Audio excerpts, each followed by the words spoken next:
میرے بھائیوں، سورہ یاسین قرآن حکیم میں سورت نمبر ہے 36 اور یہ مکی سورت ہے۔ پارہ نمبر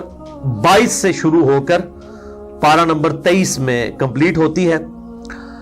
پہلی 21 آیات اس کی پارہ نمبر 22 میں ہے اور باقی ساری سورت جو ہے وہ پارہ نمبر 23 کے اندر ہے۔ اور ظاہر ہے یہ پاروں کی ڈویژن جو ہے یہ توقیفی نہیں ہے، نبی صلی اللہ علیہ وآلہ وسلم نے تعلیم نہیں فرمائی، یہ بعد میں کی گئی ہے تابعین کے ادوار کے اندر۔ اس لیے پھر اس میں جو اس قسم کی قباحتیں ہیں صورتوں کے ٹوٹنے والی، یعنی ایک تو ہے کہ بہت آدھا ہو تو پھر قابل برداشت ہے، جس طرح کہ اب سورۃ الحجر کو دیکھیں، اس کی صرف ایک آیت پارہ نمبر 13 میں ہے، باقی پوری سورت جو ہے وہ پارہ نمبر 14 کے اندر ہے۔ اب وہ ایک آیت سے کیا ایڈوانٹیج لے لیا کسی نے؟ اگر وہ اس ایک آیت کو اس طرف کر دیتے تو وہ سورت ٹوٹتی نہ پاروں کی شکل میں۔ تو یہ اس قسم کی جو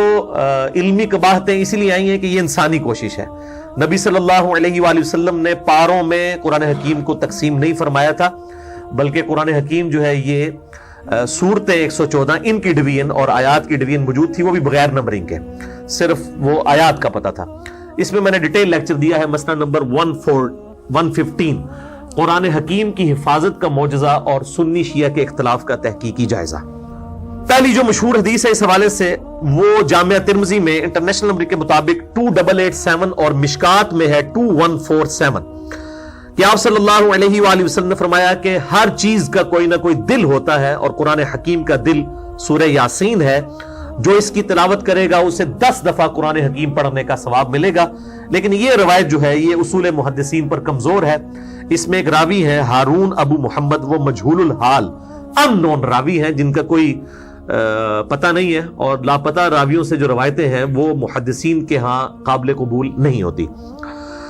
دوسری روایت ہے کہ آپ صلی اللہ علیہ وآلہ وسلم کی طرف منسوب ہے کہ جو اللہ کی رضا کے لیے سورہ یاسین پڑھے اس کے سابقہ سارے گناہ معاف کر دیے جاتے ہیں، لہٰذا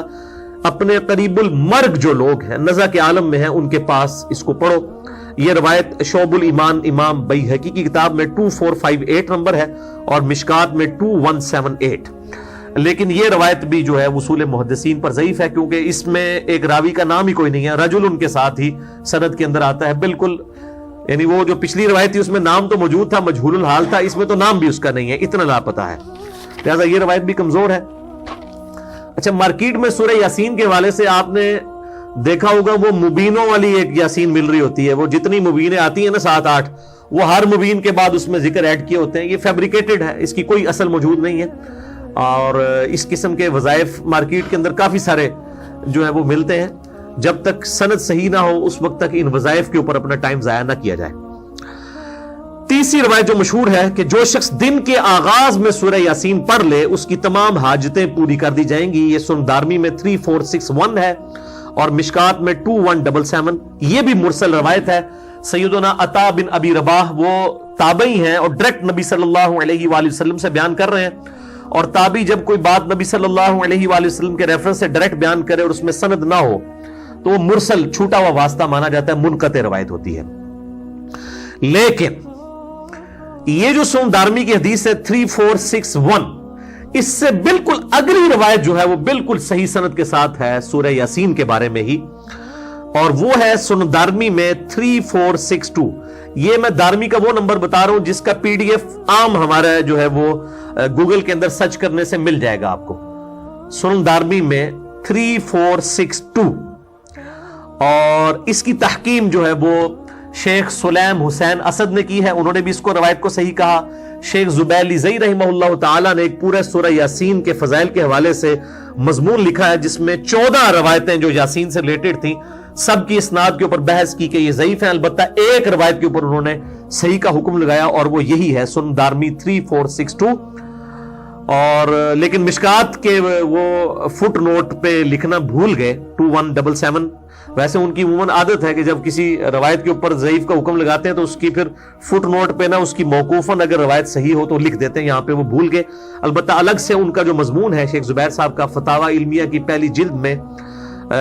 صفحہ نمبر 493 سے 497 تک انہوں نے اس کے فضائل پہ جتنی حدیثیں ہیں ان پر تحکیم کی ہے اور ایک روایت کو صحیح قرار دیا۔ اور وہ ابن عباس کا قول ہے، موقوفاً روایت ہے، ان کا اپنا قول ہے کہ جو شخص صبح کے وقت سورہ یاسین پڑھ لے گا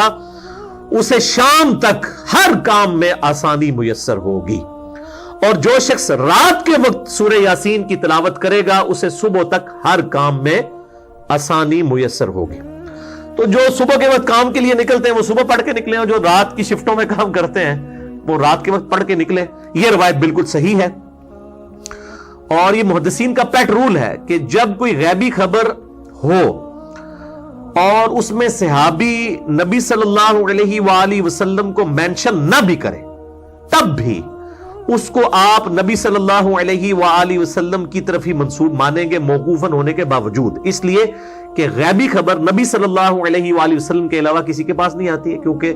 جو علم غیب ہے، غیب کی خبر اللہ تعالیٰ اپنے صرف پیغمبروں کو دیتا ہے۔ لہذا ابن عباس جو اتنا بڑا دعویٰ کر رہے ہیں یہ پھینکنے والا نہیں ہے، یقیناً اس روایت کی اصل موجود ہے، اور یہ روایت صحیح سند کے ساتھ سنن دارمی 3462 الحمدللہ موجود ہے۔ باقی صورتوں کے حوالے سے اگر آپ نے لیکچر سننا ہو تو مسئلہ نمبر 112 ABC میرے 3 لیکچرز یہیں پر ریکارڈ ہوئے تھے، یوٹیوب کے اوپر اویلیبل ہیں، آپ ان کو دیکھیں۔ 3.5 گھنٹے کی آلموسٹ سب ملا کے گفتگو بنتی ہے۔ ہماری ویب سائٹ اہلسنتپاک.com پہ بھی آپ کو وہ 3 لیکچرز مل جائیں گے انشاءاللہ تعالی۔